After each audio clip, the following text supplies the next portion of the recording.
Harihi Om. Shri Gurubhyo Namaha. These shlokas are recorded by separating the stanza word by word for easy learning. Please share your feedback in the comment. Kindly subscribe and share to others. Om Namo Bhagavate Vasudevaya. Om Namo Narayanaya. Pure and sweet like the water. May I be not tarnished by taking food of any type, just as fire, though consuming, burning all, is unaffected by the defects of any food substances. Just as there is fire in every tree, let me see myself in all beings. The growth and decay of the body is like waxing and waning of the moon, and not of Atman, the true self. By your grace, may I realize the oneness of all individual bodies, just like the sun's reflected images in universal waters, like in many water pools. 4. நான் தண்ணீரைப் போல சுத்தமாகவும் தூய்மையாகவும் இனிமையாகவும் இருப்பேனா? எந்த வகையான உணவை இட்டாலும் அக்னி அதை உட்கொண்டு எரித்து எந்த பொருளின் குறையும் தன்னை தீண்டாத அக்னியைப் போல நான் களங்கப்படுத்தப்படாமல் இருக்கட்டும். ஒவ்வொரு மரத்திலும் அக்னி மறைந்திருப்பது போல் எல்லா உயிர்களிலும் என்னையே நான் காணும் பாக்கியத்தை அளிப்பாயாக. உடலின் வளர்ச்சியும் சிதைவும் சந்திரனின் வளர்தலும் தேய்தலும் போன்றவையே. அவை ஆத்மனுக்கல்ல, உண்மையான சுயமாகிய ஆத்மாவுக்கு எந்த மாற்றமும் இல்லை. உனது அருளால் பல நீர்நிலைகளில் பிரதிபலிக்கும் ஒரே சூரியனின் பிரதிபலிப்புகளைப் போல தனித்தனியாக தோன்றும் அனைத்து உடல்களிலும் நிலவும் ஒன்றே ஆன்ம தத்துவம் என்ற ஏகத்துவத்தை நான் ഉണർന്ന് അറിയ செய்வாயாக. ജലത്തെ പോലെ ഞാൻ ശുദ്ധനും നിർമ്മലനും മാധുര്യമുള്ളവനുമായിരിക്കട്ടെ. എന്തുതരം ആഹാരം സ്വീകരിച്ചാലും എല്ലാം ദഹിപ്പിച്ചിട്ടും യാതൊരു ദോഷവും ബാധിക്കപ്പെടാത്ത അഗ്നിയെപ്പോലെ ഞാൻ അശുദ്ധനാകാതിരിക്കട്ടെ. എല്ലാ വൃക്ഷങ്ങളിലുമുള്ള അഗ്നിയെപ്പോലെ എല്ലാ ജീവികളിലും എന്നെ തന്നെ ഞാൻ കാണാൻ കഴിയട്ടെ. ശരീരത്തിന്റെ വളർച്ചയും ക്ഷയവും ചന്ദ്രന്റെ വർധനവും ക്ഷയവും പോലെയാണ്. യഥാർത്ഥ സ്വരൂപമായ ആത്മാവിന് ഇതൊന്നും ബാധകമല്ല. നിന്റെ കൃപയാൽ അനവധി ജലാശയങ്ങളിലെ ജലത്തിൽ പ്രതിഫലിക്കുന്ന ഒരു സൂര്യന്റെ പ്രതിബിംബങ്ങളെ പോലെ എല്ലാ വ്യക്തി ശരീരങ്ങളുടെയും ഐക്യം ഞാൻ അനുഭവിച്ചറിയാൻ കഴിയട്ടെ. ശ്രീമൻ നാരായണീയം ദശകം 93 ശ്ലോക 4. സ്വച്ഛഃ സ്യാം പാവനഃ അഹം മധുര ഉദകവത്. സ്വച്ഛഃ സ്യാം പാവനോഹം മധുര ഉദകവത്. സ്വച്ഛഃ സ്യാം പാവനോഹം മധുര ഉദകവത്. സ്വച്ഛഃ സ്യാം പാവനോഹം മധുര ഉദകവത്. വൻഹി വത് മാ സ്മ ഗൃഹാം. വൻഹി വന്മാസ്മ ഗൃഹാം. വൻഹി വന്മാസ്മ ഗൃഹാം. വൻഹി വന്മാസ്മ ഗൃഹാം.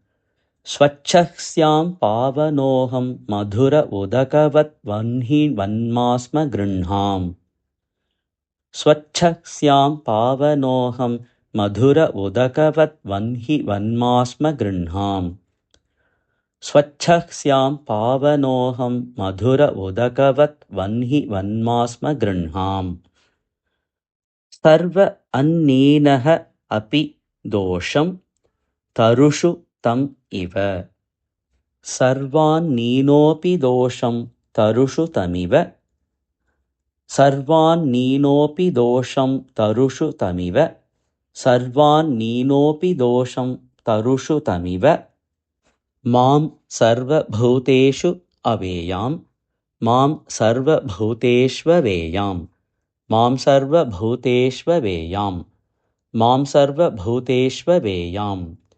സർവാന്നീനോപി ദോഷം തരുഷു തമിവ. മാം सर्वभूतेष्वेयाम् सर्वान्नीनोऽपि दोषं तरुषु तमिव मां सर्वभूतेष्वेयाम् सर्वान्नीनोऽपि दोषं तरुषु तमिव मां सर्वभूतेष्वेयाम् स्वच्छस्यां पावनोऽहं मधुर उदकवत् वह्नि वन्मास्म गृह्णाम् सर्वान्नीनोऽपि दोषं तरुषु तमिव मां सर्वभूतेष्वेयाम् स्वच्छस्यां पावनोऽहं मधुर उदकवत् वह्नि वन्मास्म गृह्णाम् सर्वान्नीनोऽपि दोषं तरुषु तमिव मां सर्वभूतेष्वेयाम् स्वच्छस्यां पावनोऽहं मधुर उदकवत् वह्नि वन्मास्म गृह्णाम् सर्वान्नीनोऽपि दोषं तरुषु तमिव मां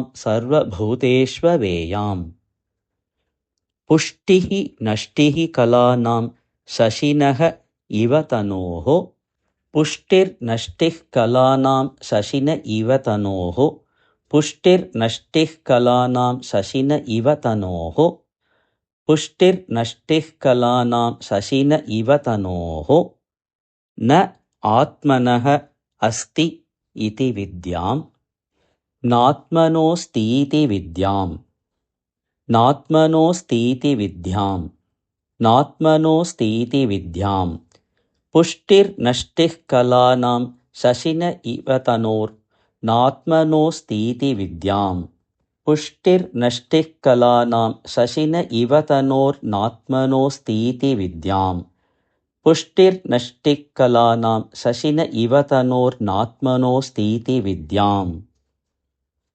तोय आदिव्यस्त मार्ताण्डवत् अपि च तोयादिव्यस्तमार्ताण्डवदपि च तोयादिव्यस्तमार्ताण्डवदपि च तोयादिव्यस्तमार्ताण्डवदपि च तेनुषु एकतां त्वत्प्रसादात् तेनुष्वेकतां त्वत्प्रसादात् तेनुष्वेकतां त्वत्प्रसादात् तेनुष्वेकतां त्वत्प्रसादात् तोयादिव्यस्तमार्ताण्डवदपि च तेनुष्वेकतां त्वत्प्रसादात् तोयादिव्यस्तमार्ताण्डवदपि च तेनुष्वेकतां त्वत्प्रसादात् तोयादिव्यस्तमार्ताण्डवदपि च तेनुष्वेकतां त्वत्प्रसादात् पुष्टिर्नष्टिः कलानां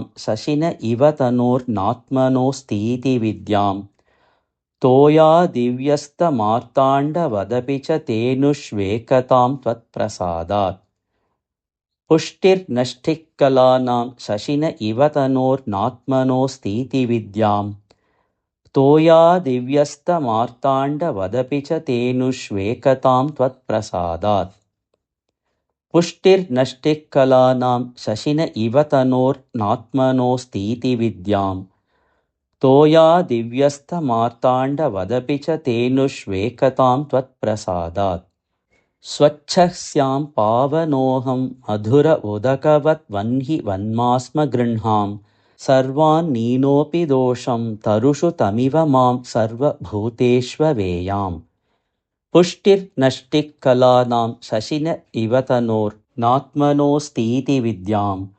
तोयादिव्यस्तमार्ताण्डवदपि च तेनुष्वेकतां त्वत्प्रसादात् स्वच्छस्यां पावनोऽहं मधुर उदकवत् वह्नि वन्मास्म गृह्णाम् सर्वान्नीनोऽपि दोषं तरुषु तमिव मां सर्वभूतेष्वेयाम् पुष्टिर्नष्टिः कलानां शशिन इव तनोर्नात्मनास्तीति विद्याम् तोयादिव्यस्तमार्ताण्डवदपि च तेनुष्वेकतां त्वत्प्रसादात् स्वच्छस्यां पावनोऽहं मधुर उदकवत् वह्नि वन्मास्म गृह्णाम् सर्वान्नीनोऽपि दोषं तरुषु तमिव मां सर्वभूतेष्वेयाम् पुष्टिर्नष्टिः कलानां शशिन इव तनोर्नात्मनोऽस्तीति विद्याम् तोयादिव्यस्तमार्ताण्डवदपि च तेनुष्वेकतां त्वत्प्रसादात्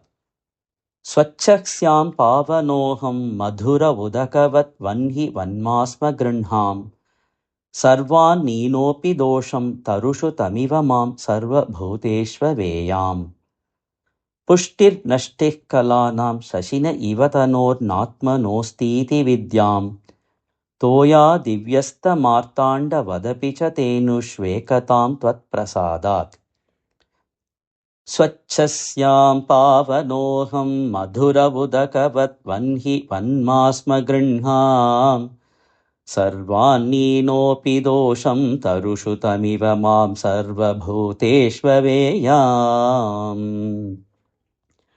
पुष्टिर्नष्टिः कलानां शशिन इव तनोर्नात्मनोऽस्तीति विद्याम् तोया दिव्यस्तमार्ताण्डवदपि च तेनुष्वेकतां त्वत्प्रसादात् स्वच्छस्यां पावनोऽहं मधुर उदकवत् वह्नि वन्मास्म गृह्णाम् सर्वान्नीनोऽपि दोषं तरुषु तमिव मां सर्वभूतेष्वेयाम्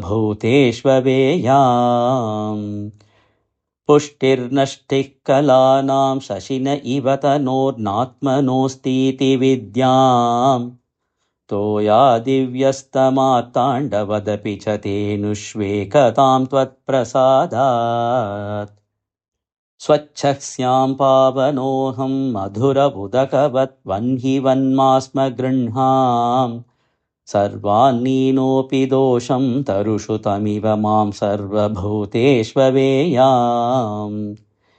पुष्टिर्नष्टिः कलानां शशिन इव तनोर्नात्मनोऽस्तीति विद्याम् तोया दिव्यस्तमार्ताण्डवदपि च तेनुष्वेकतां त्वत्प्रसादात्